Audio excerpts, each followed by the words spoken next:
अस्सलाम वालेकुम। उम्मीद है आप सब लोग खैरियत से होंगे। और आज का जो हमारा टॉपिक है वो होगा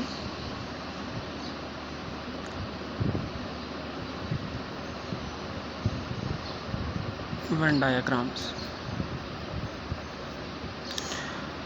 वेन डायग्राम्स के पास आपके लिए सेट्स होना ज़रूरी है जो कि आपको किसी भी क्वेश्चन में या स्टेटमेंट में प्रोवाइड कर देंगे। फॉर एग्ज़ाम्पल हमारे पास एक सेट है ए जो कि है 1 3 5 7 9। दूसरा सेट है 0 2 4 6 8। ठीक है, आप क्या करेंगे? अब आपके पास दो सेट्स हैं तो आपको दो डायग्राम्स या दो सर्कल्स रिक्वायर्ड होंगे।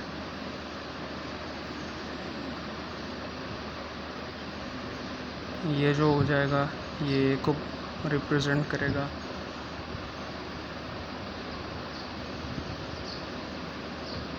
और ये जो है ये बी को।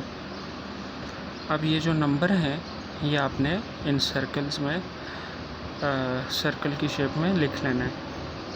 ए में है 1 3 5 7 9 0 2 4 6 8।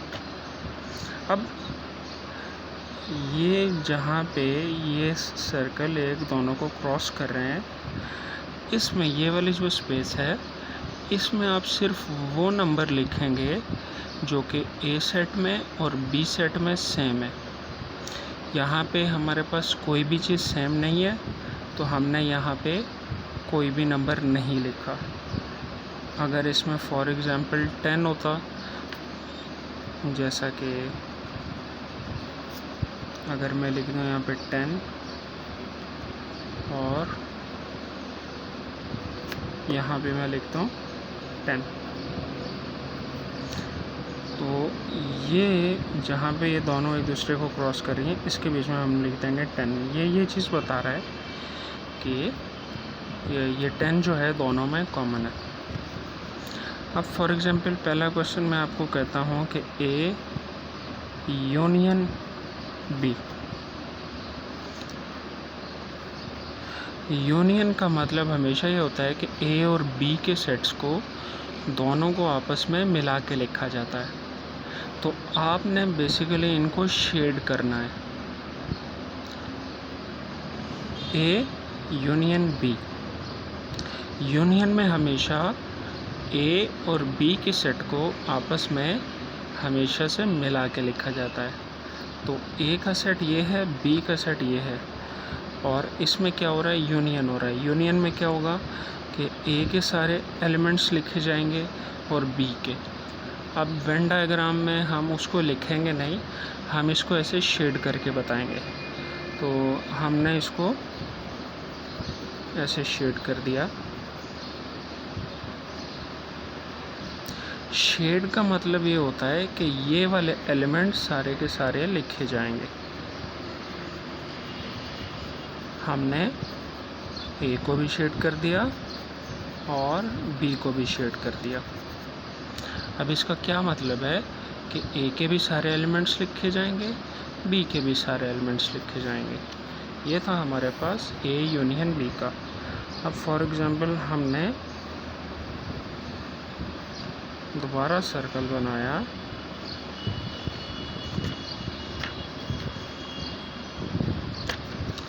जिसमें यहाँ पे अगेन ए, यहाँ पे बी, 1 3 5 7 9 0 2 4 6 8, और अब ये दोनों यहाँ पे क्रॉस हो रहे हैं, ये वाली जगह है, तो इसके बीच में हम लिखेंगे 10। अभी हमने क्या करना है? हमने करना है ए इंटरसेक्शन बी। अब हमें पता है कि इंटरसेक्शन में हम सिर्फ वो एलिमेंट्स लिखते हैं जो ए में और बी में सेम होते हैं। अब हमें पता है कि जो एलिमेंट इसमें और इसमें सेम हो वो इस ओवरलैप के बीच में लिखा जाता है। तो हमें नज़र आ रहा है कि दोनों सेट में जो सेम है वो नंबर है 10। तो हम शेड कर देंगे सिर्फ इस वाली जगह को, तो ये हमें ये बता देगा कि जो इसका आंसर होगा वो होगा सिर्फ 10, बाकी हम किसी को टच भी नहीं करेंगे।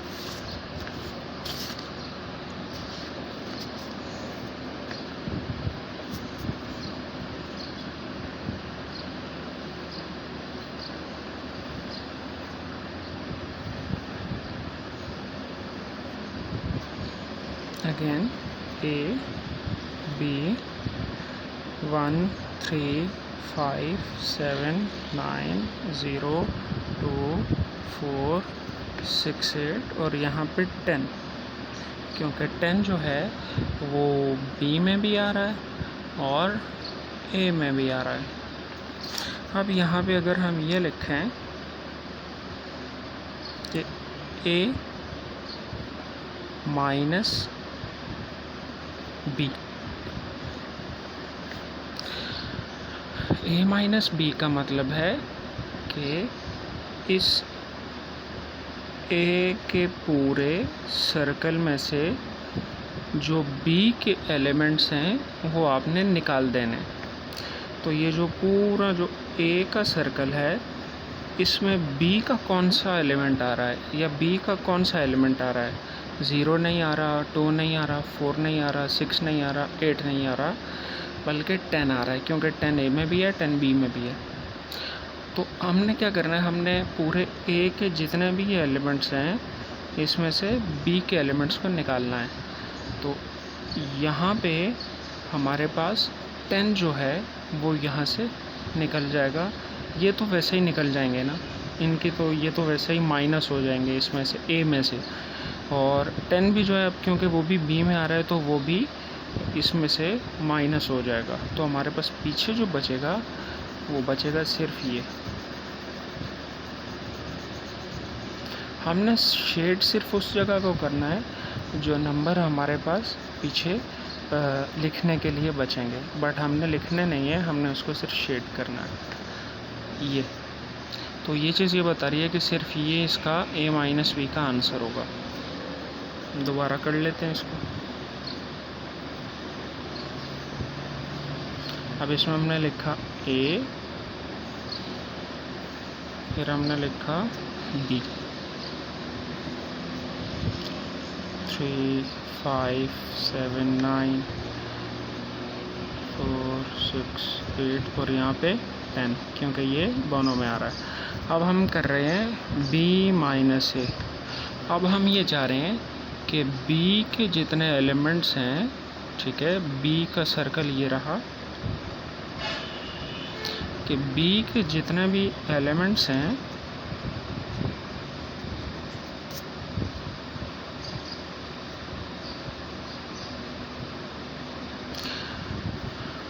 इस b के सेट में से जितने भी a के एलिमेंट्स हों वो हम माइनस कर दें। तो a के आते हैं 1, 3, 5, 9, 7 और 10 भी आ रहा है। तो ये वाला जो पूरा a का सेक्शन है, a का जो सर्कल है ये ख़त्म हो जाएगा और जो पीछे हमारे पास आंसर बचेगा वो होगा सिर्फ b।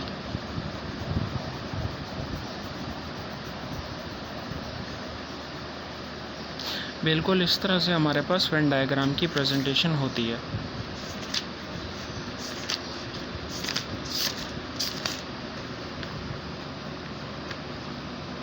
अब जो आपके क्वेश्चन में था उसमें जो ए का सेट है उसमें वो आपको कह रहा है कि आपने पॉजिटिव इवन इंटीजर्स लेने 10 से लेस। इसका मतलब ये है कि इवन इंटीजर्स मतलब जो 2 से डिवाइजेबल हों लेकिन 10 से कम हो। तो 0 भी 2 से डिवाइड हो जाता है, 2 भी 2 से डिवाइड हो जाता है, 4 भी, 6 भी, 8 भी। 8 के बाद हम 9 लिखेंगे, 9 2 से डिवाइड नहीं हो सकता 10 आ जाएगा, लेकिन हमें लेस देन 10 चाहिए। फिर वो कह रहा है कि बी में वो कह रहा है कि हमें ऑड इंटीजर चाहिए लेस देन 10 तक। तो ऑड मतलब जो इवन के अलावा बच जाएं वो हमारे पास ऑड होते हैं।